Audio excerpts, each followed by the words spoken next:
Friends, welcome back to my channel. I am Vijaya. ఎలా ఉన్నారండి? నేను చాలా బాగున్నాను. సో ఇవాళ ఈ బ్యూటిఫుల్ బ్యాగ్స్ మనం ఇంట్లోనే ఎలా కుట్టుకోవాలనేది చూపించబోతున్నాను. సో దీనికి వచ్చేసి మనం క్లాత్ ఇది తీసుకున్నామన్నమాట. ఇది వచ్చేసి మనకు స్పాంజ్ లాగా ఉంటుంది కదా, అది క్లాత్ పేపర్ అనమాట. సో ఇది వెడల్పు వచ్చేసి దీనిది 14-15 ఇంచెస్ వరకు ఉంది. అండ్ దెన్ పొడవు వచ్చేసి 24 ఇంచెస్ వరకు ఉందన్నమాట. సో నా దగ్గర ఇంతే ఉంది కాబట్టి నేను అదే యూజ్ చేసుకుంటున్నాను. మీరు పెద్ద బ్యాగ్ కావాలనుకుంటే ఇంకా పెద్దగా యూజ్ చేసుకోవచ్చు. సో ఆ పేపర్ ఎలా ఉందో అంతవరకు మనము ఒక లైనింగ్ క్లాత్ లాగా అది అండ్ మెయిన్ ఫ్యాబ్రిక్ కోసం ఏదైతే ఉంటుందో అది కూడా ఈ విధంగా కట్ చేసేసుకొని ఇలా పిన్అప్ చేసేసి పక్కన పెట్టుకోవాలి. సో ఫస్ట్ ఇలా పిన్అప్ చేసిన తర్వాత ఇలా స్కేల్ పెట్టేసి మనం ఇలా లైన్స్ కొట్టుకోవాలన్నమాట. ఈ లైన్స్ ఎందుకు అంటే మనం ఈ లైన్స్ పైనే స్టిచ్ చేసుకుంటాం కాబట్టి అందుకని అన్ని లైన్స్ ఒకే లైన్లో ఒకే గ్యాప్లో రావడానికి ఇలా లైన్స్ కొట్టేసి ఇలా స్టిచ్ చేసేసుకోవాలి. ఈ విధంగా ఒకసారి స్టిచ్ చేసేసిన తర్వాత కార్నర్స్కి మనం కొద్దిగా ట్రిమ్ చేసేసుకోవాలి. ఇటు సైడ్స్ ఉన్నాయి కదా, ఇక్కడ సైడ్స్ కొంచెం ఇలా ట్రిమ్ చేసేసుకొని నీట్గా సెట్ చేసేసుకొని పక్కన పెట్టేసుకోవాలి.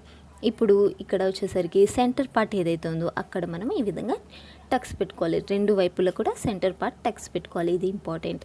సో ఇలా టక్స్ పెట్టుకున్న తర్వాత ఒక క్లాత్ తీసుకొని పైన ఈ విధంగా చిన్న ఫినిషింగ్ ఇచ్చేసి మధ్యలో ఇలా పెట్టేసి దీని పైనుండి ఒక స్టిచ్ వేసేసుకోవాలి. ఇది మనకు పాకెట్ కోసం అనమాట. ఇలా స్టిచ్ చేసేసిన తర్వాత సెంటర్లో ఒక స్టిచ్ చేసేసుకోవాలి.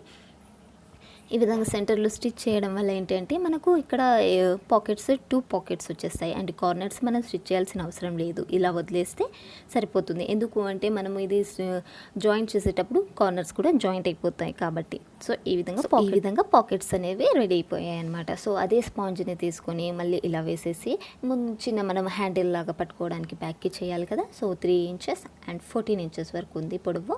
సో ఈ విధంగా కట్ చేసేసుకొని క్లాత్ని కూడా అదే సైజులో పెట్టేసి సింగిల్ క్లాత్ని కట్ చేసేసుకోవాలి.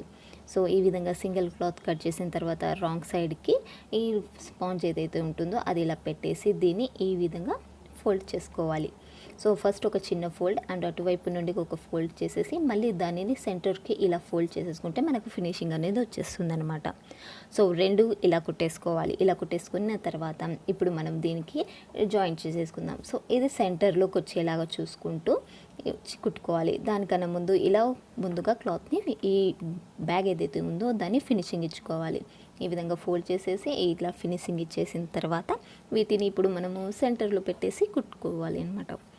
ఈ విధంగా సెంటర్లో పెట్టేసి లాక్ చేయాలి. కుట్టు ఒకటే వేయొద్దండి, ఇలా డబల్ లాక్ వేసేస్తే అప్పుడు మనకు చాలా స్టిఫ్గా ఉంటుంది అనమాట. సో ఈ విధంగా స్టిచ్ చేసేసిన తర్వాత ఇప్పుడు మనం దీన్ని ఇలా రాంగ్ సైడ్కి టర్న్ చేసేసి ఇక్కడ మనము జిప్ కావాలనుకుంటే జిప్ అప్లై పెట్టుకోవచ్చు, కుట్టుకోవచ్చు. లేదా మనము ఇక్కడ ఈ విధంగా స్టిక్కర్ ఉంటుంది కదా, అవి కూడా అతికించి కుట్టుకోవచ్చు అనమాట. ఈ విధంగా సెంటర్లో పెట్టేసి అతికించేస్తే సరిపోతుంది. లేదు మీకు ఏమీ వద్దు అనుకున్నా ప్లెయిన్గా కూడా వదిలేయచ్చు. సో దీన్ని ముందు రైట్ సైడ్ పైకి వచ్చేలాగా చూసుకొని ఇలా పెట్టేసి దీని పక్క నుండి కొద్దిగా స్టిచ్ వేసేసుకోవాలి.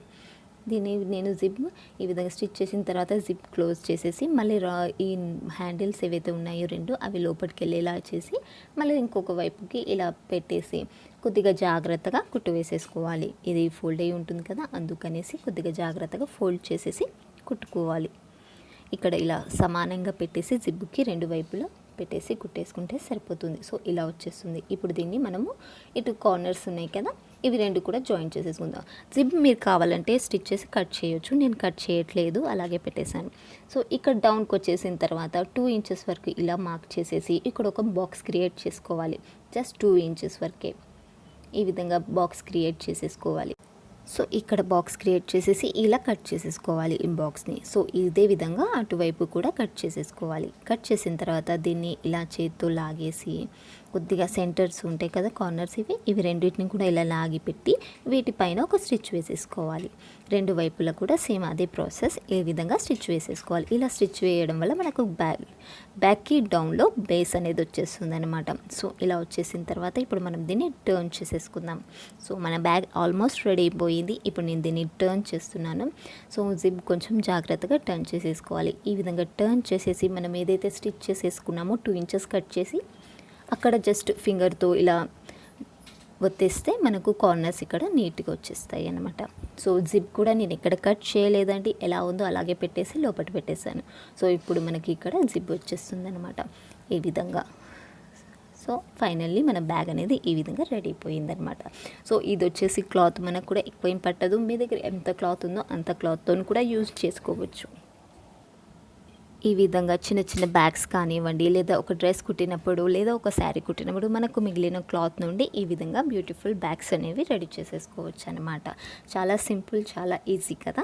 సో ఇదే విధంగా నేను ఇంకా మిగతా 2-3 బ్యాగ్స్, ఈ విధంగానే నేను ఇంకా ఈ బ్లూ కలర్ బ్యాగ్, ఇంకా ఈ sky blue colour bag ready చేసుకున్నాను అనమాట.